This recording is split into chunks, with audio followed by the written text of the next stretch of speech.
I'm Tom Cottingham, and this morning our guest is Debbie Reynolds, also known as the Data Diva. And Debbie is a internationally known expert on data privacy. She's a speaker. She's been on, broadcast television talking about privacy and security, and we're super happy to have her here. Welcome, Debbie. Thank you, Tom. It's a great pleasure to be here and hang out with you on your program. Thanks so much. Let's dive right in. One of the things that's come up a lot around privacy has been Apple's new rules and how that's going to affect advertisers. Google also. Do you have any thoughts about that? How people should think about that, especially our C-suite listeners? Yeah, I think the moves that Apple and Google are taking are going to have a tremendous impact on advertising. So the way that advertisers now go out to market to people on the internet is going to change dramatically. We've already seen a lot of these changes happen over in Europe. I don't know if you remember at the time that the General Data Protection Regulation, the GDPR in Europe was passed. As a result of that, that's why in the US we started banners. So, accept this, accept that. A lot of that was because of Europe, and companies didn't want to treat Europe and US differently in that way. So they tried to make everyone consent for everything. So it's completely going bananas here. I think there are a lot of cases. So Apple and Google are taking some because of Europe and a lot of their regulations. So there are regulations being passed that are putting more responsibility on organizations who are first-party data holders and what they do when they transfer data to third parties. So companies like Google and Apple, what they're doing is trying to lower their risk of kind of like sanction or regulation as it relates to third parties. So we're seeing that downstream as well. So we're seeing a lot of companies putting more addendums and contracts. So if you have existing contracts for people, you're probably going to get an update this year, and it lays out more obligations that companies want you to have in terms of how you handle their data if you're a third party. There's going to be, changes in marketing. So the marketing as usual will change quite a lot. There's a lot of pressure being put on companies that do marketing, not just data brokers, obviously data brokers, but, some of the tools that we use right now, or Google Fonts, all those changes will trickle down to almost any type of organization of any size. So I think expect to see changes on kind of the legal side, the contract side, and then also the technology side. And that means that organizations really need to sort of look at their stack of what they're working with in terms of, how they send out emails and stuff like that. But I think some of the industry players will probably help companies make those changes, but it's incumbent upon those organizations to follow through on that. Interesting. So what about Amazon, right? I mean, they're becoming huge in the advertising. They've got behavioral data, which is a little different. How do you think it'll affect them?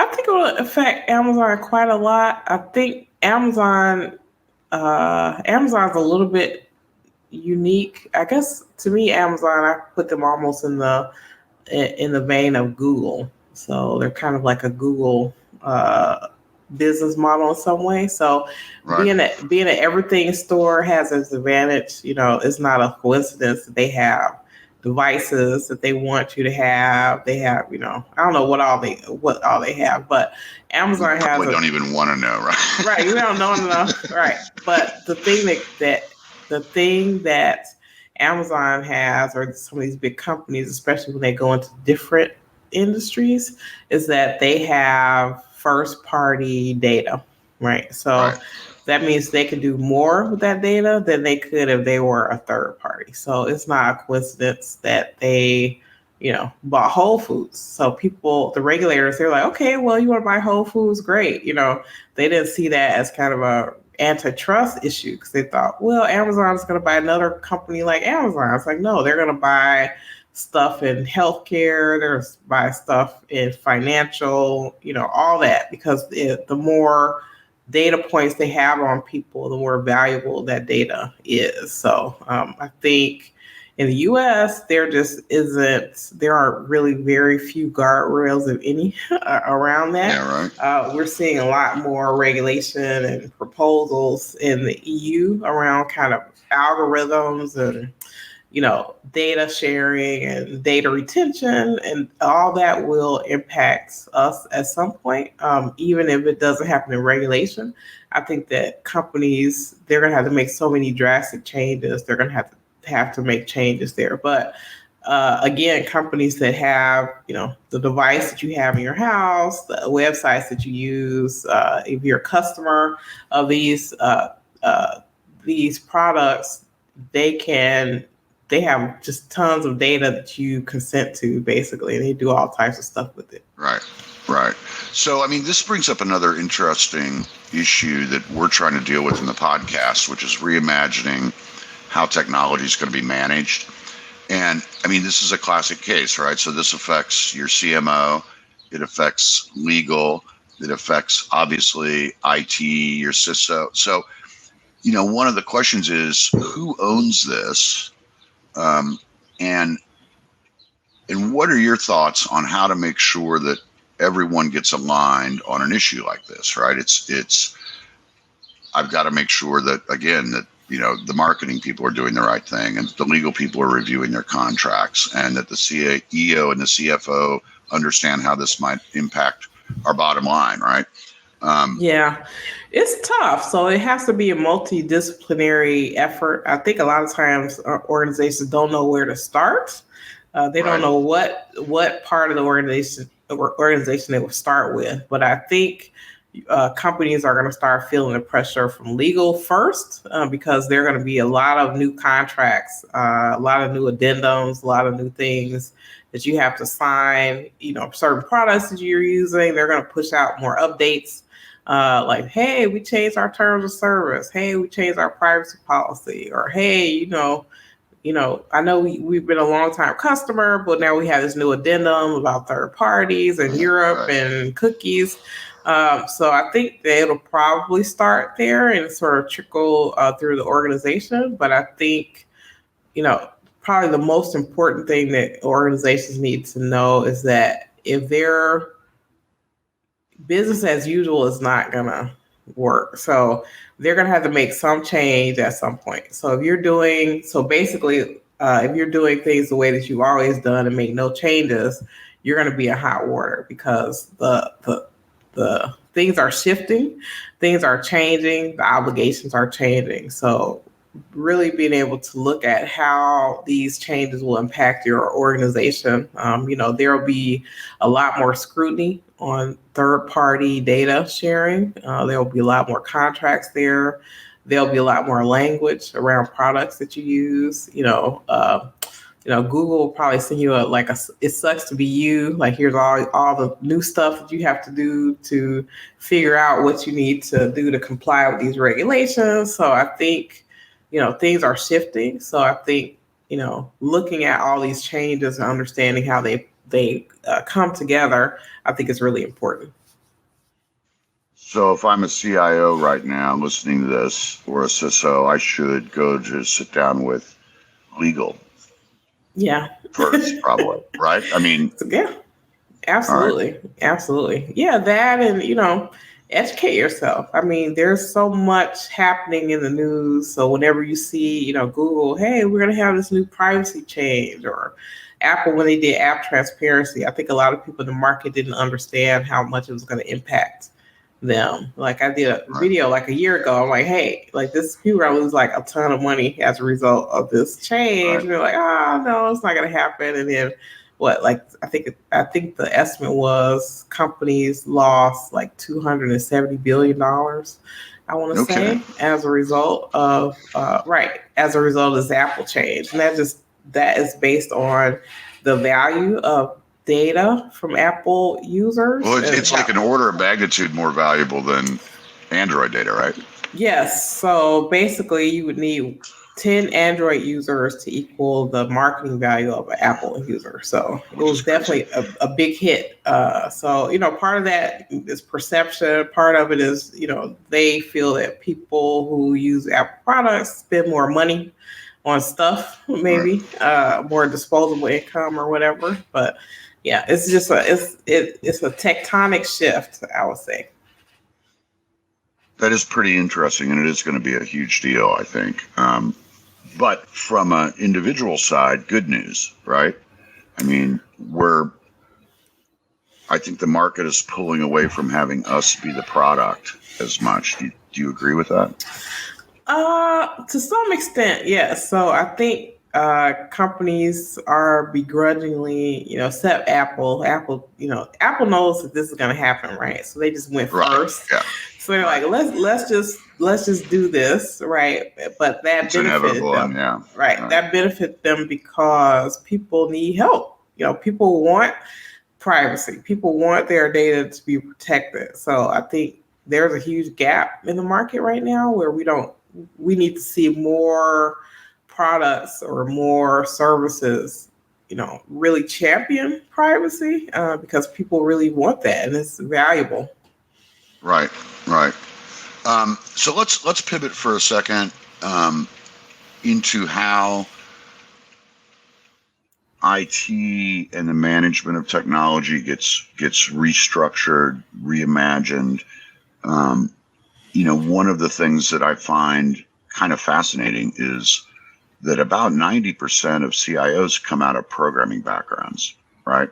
Which makes sense because 20 years ago that, you needed a DIY person in there, right? Who would go reset the servers on Sunday and, do whatever. But now, as we increasingly see technology permeating every aspect of business, I mean, we were just talking about legal right then. What's the CIO of the future look like? Is there a CIO? Is it remain siloed? Is it become assigned to each business unit, line of businesses? Is it decentralized, centralized? Do you have any thoughts on that? I mean, it's a complex problem, I know. Yeah, that's like solving world peace. This is like a We're not tough. doing a very good job at that, are we? Jeez. Absolutely not. So I think it just depends on the organization. Maybe some organizations want to centralize that role. They may want to decentralize. I think the thing that is happening, that the shift that needs to happen, is that the people who are in these roles really need to be multi-dimensional, right? They need to be multifaceted in the way that they communicate. So definitely I think, having a deep understanding of kind of the technical challenges, but then also finding ways to not be firefighting all the time, right? So Right. doing, I say, instead of being a firefighter, you want to be Smokey the Bear. Okay. So you want to prevent, Present those forest right? fires. Right. And you want to be in a position to be talking strategically about what's happening down the line. So I think Right. traditionally there's been, a problem where people think, oh, if I'm not seen, if everything is working fine, no one calls me, then that's, my job, which it really isn't. So a lot of it is sort of champion around kind of new initiatives, new threats, new risks, and try to get everyone on the same page. So you don't want to be dragged into a crisis, which we know all of us get dragged into crisis, right? But Right. having a place and a platform for yourself where people know that they're getting proactive messaging from you about sort of what's next. I think that one of the issues that came up in our office hours that we have with our Slack group was that technologists often lead when they're communicating with the rest of the people in the C-suite, lead with the technology, right? And instead of telling a story from the business standpoint of what's our exposure, right? What are the risks? How do we mitigate the risks? Um, and it's the importance of storytelling, I think, that is missing from this, the skill stack of a lot of technologists. I mean, you have any thoughts on that? Oh, absolutely. You do have to be able to tell a story, like the Goldilocks story, so this is what happens. Here's what's going to happen if you don't do this or whatever. I Right. think storytelling is key, and not every problem can be solved with technology, right? So a lot of the cyber issues we see are human problems, so Exactly. if you're pushing a technology, it really doesn't solve the issue completely, right? It may help you, accelerate maybe your maturity or help you with one part of the problem, but it really is a human problem. So thinking of it as a human problem, thinking of it as a business problem, thinking of it as a business risk, and then coming up with solutions that may play, where technology may play a part, I think will help get more adoption for these programs, understanding that it's just not a technology issue. Well, but you're a technologist, you're a great storyteller and a great communicator. So what was it about your background as you were coming up that allowed you to combine those two skills? Oh, aren't you sweet? I have, I don't know, I don't quite fit really into a box, right? So Right. Yeah. there's no box for Debbie. Okay. So for me, I've always had to learn how to build consensus. Some of it is, step by step, day by day, go talk to the marketing people, go talk to the legal people, not in a crisis mode, right? You want to wait till things are nice and calm, build those bridges, build that communication, get those champions, find out who is your champion in those areas so that when you come to the boardroom, you have people who can support you, right? In that. So that's helped me quite a lot. Getting, especially probably the most caustic people that you deal with, you want to get them by themselves. That's really good advice, Yeah, right? find the person who's like the most difficult and get them by themselves, because it's hard for them to retain that energy on a one-on-one basis with you. And once they feel less threatened, right, and they understand that you're helping working with them, they'll be one of your biggest champions. That's really great advice. It's not necessarily intuitive to a lot of people, right? So Well, because you want to don't run run the other away from way. those difficult people, right? I mean, sit down with them and figure out where your common ground is, right? Yeah, exactly. And let them know that you're not their enemy. You're here to help them, right? They want to know, these people, they want to impress other people in their jobs as well. So anything you do to make them look good definitely helps. So as long as they understand where you're coming from and that they have your support, they'll totally change their tune. I think that's really great.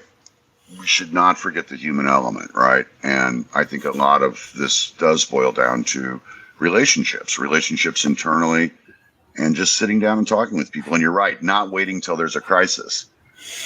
Yeah, Right. and it's hard to do. It's hard. So, especially when you're the C-suite, you're in these meetings or whatever, you want to build those coalitions behind the scenes, right, in the background, so that when you come to the table, you have that support already. Yeah, read about the Congress of Vienna. back stuff that was going on then is pretty crazy.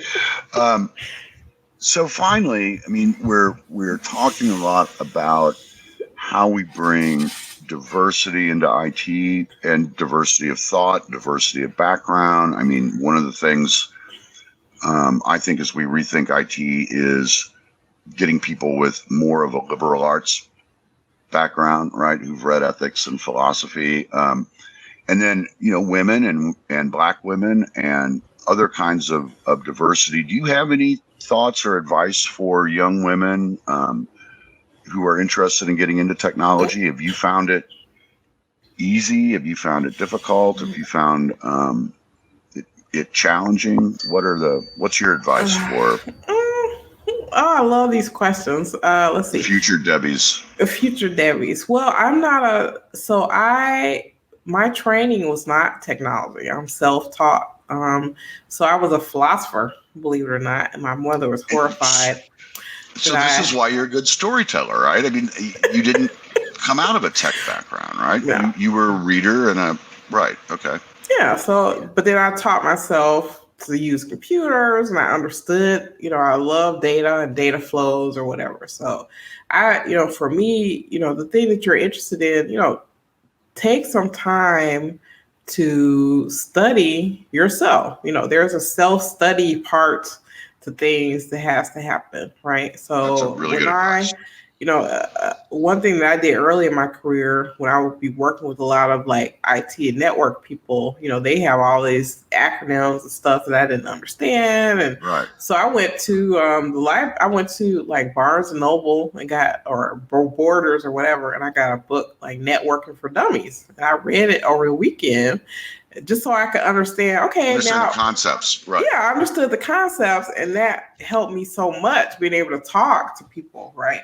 And then also, around legal stuff. So you're working with legal teams, you want to understand the vernacular and what they're talking about. So for me, it really helped open up those avenues for me because people understood that I knew these different areas and I can speak kind of across these different areas. So you want to be able to communicate, right, to anyone at any level in an organization. And so a lot of it is kind of practicing. Right. I used to film myself talking, and it was Did you really? horrifying. Oh yeah, yeah. I would film. It was.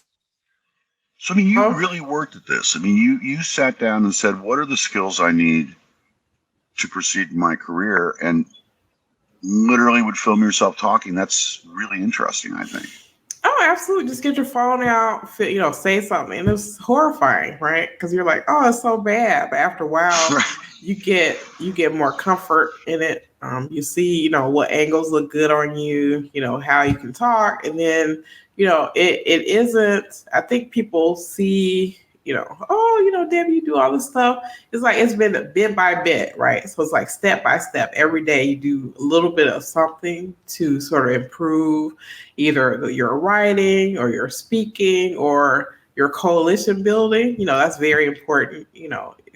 That I know a lot of times when you're really busy, the last thing you want to do is have a conversation with like probably the most caustic person in your circle, but Yeah, right. that's sometimes what is needed to be able to move forward in your endeavors. I think that's such wise advice, and I think it applies to anybody who's really listening, right? Which is we're always adding to our skill set. You've got to be mindful and proactive about it, and you got to do it every day. And I think that's really the key. And you don't have to come into it with super deep technology knowledge, as much as understanding what the technologies are, how they work, and how they relate to business, and the coalition that you're working with. Absolutely, absolutely. It's a battle, right? That takes many steps. So it's not, I think you see the movies and there's a big battle, everyone's charging in and all this stuff. That's just not, these deals. It's sort of like Game of Thrones, like the deals happen in the background or whatever. So that's it's probably a good analogy. Yeah, it is. Well, I really appreciate this, and I think that that your advice, especially about career development and how you proceed, is really great. And I think it applies again to people that are working right now that are my age, and young people that are coming up and in high school and college and thinking about how to proceed.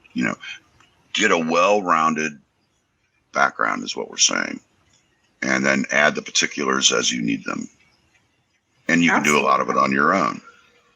Absolutely. Absolutely. Yeah. I mean, just think, let's say you came out of college, you have a certain degree within something, and then let's say you want to diversify yourself. Maybe you want to get into privacy. Maybe you want to, so just adding those little bits and pieces make you stand out that much more. It makes you more unique. So that's what I did. Well, it worked, right? Yes. Good job. Well, thanks so much for joining us. This has been great. Any other things you want to throw out? Any big threats we need to worry about from a security standpoint?